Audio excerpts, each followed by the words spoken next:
नौजवान का किरदार, मीलाद का दिन था 12 रबीउल अव्वल, मैं ट्रेन से उतर रहा था, एक नौजवान मुझसे कहने लगा, हज़रत मैं चाहता हूँ कि आज हुजूर की बारगाह में कोई अच्छा तोहफा पेश करूँ। साथ झंडे, कुमकुमे, मिठाइयाँ सब लगा करके तो तोहफे पेश करते। उसने कहा मैं कुछ ऐसा करना चाहता हूँ हुजूर पाक सल्लल्लाहु तआला अलैहि वसल्लम को खुशी हो। अचानक ज़हन में बात आई, कहा अल्लाह के नबी के अखलाक ये थे कि वो बूढ़ों की मदद करते, उनका बोझ उठाते थे। हम उतर रहे हैं, देखो ट्रेन से कोई बूढ़ा उतर रहा, उसका सामान उठाकर पहुंचा दो, सुन्नत है ये भी। एक बूढ़ी औरत दो बड़े बड़े शॉपर लेकर आ रही थी, तो उसके पास गया और कहा कि अम्मा जी मुझे दो, मैं उठा दूं। वो पहले तो घबराई, कहा कि तू क्यों उठाएगा, तू कुली है, नहीं दूंगी, नहीं दे रही थी। और क्यों दे अजनबी को? इसने इसरार किया, अम्मा जी दे दो उठा लूंगा। कहा इतना क्यों कह रहा बेटा तू? उसने साफ साफ समझा दी, अम्मा जी बात यह है आज 12 रबीउल अव्वल की तारीख है, हमारे प्रॉफेट मोहम्मद सल्लल्लाहु अलैहि वसल्लम का जन्मदिन है और उनकी आदत थी कि वो बूढ़े लोगों का बोझ अपने हाथ उठाते थे। मैं चाहता हूं कि उनका अमल दोहराऊं, मैं उनकी रूह को खुश करूं। बूढ़ी के दिल में बात आ, कहा ले ले बेटा, तू तेरे नबी की बात कर रहा है। वो शॉपर लेकर के गया। 6 महीने गुजर गए के बाद उस नौजवान ने मुझसे कहा, क्या सर वो बूढ़ी औरत जिसका मैं सामान उठाया अभी आई और कह रही है कि बेटा 6 महीने गुजर गए, अब तक मैं तेरे नबी का बायोडाटा ही पढ़ रही हूँ, अब तक मैं उनके अखलाक ही पढ़ रही हूँ। क्यों? कहा तेरे उस अमल ने मुझे इतना मुतासिर किया, मेरे बेटे मेरे पोते नहीं आए मुझे लेने, किसी और का बेटा मेरा सामान उठा रहा है, इसके अंदर इतना असर कहां से आया?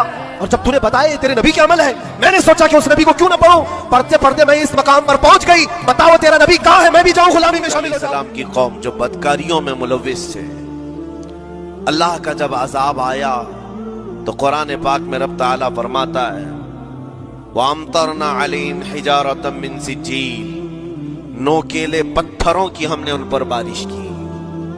फजअलना आलियहा साफिलहा, उनकी ऊंचाइयों को उठा करके नीचे पलट दिया गया।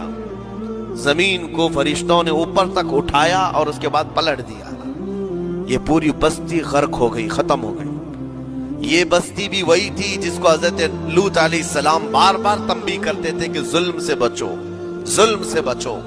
जुल्म अल्लाह के अजाब को दावत देता है, लेकिन वो मजाक उड़ाते थे।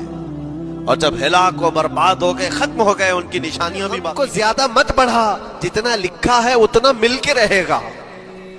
वमा तुरज़क़ यअतिक, जितना अल्लाह ने रिज़्क़ लिखा है वो आकर रहेगा, वो तेरे पास आ जाएगा। गम कब बढ़ते हैं इंसानों के? हमारे अंदर जो टेंशन जिसको आप कह रहे हो, फ्रस्ट्रेशन कह रहे हो, ये सब चीजें इंसान की जिंदगी में कब आती हैं? जब ये अपनी लौ और अपनी ख्वाहिशात दुनिया से लगाता है। खालिक से अगर लगाता है तो फिर उसके गम नहीं बढ़ते, बल्कि गमों का मदावा है। इसीलिए बुजुर्गों ने फरमाया कि अगर टेंशन फ्री जीना चाहते हो तो इंसानों से उम्मीदें कम कर लो, अल्लाह की जात से यकीन बढ़ा लो, उसकी जात से यकीन बढ़ाओ।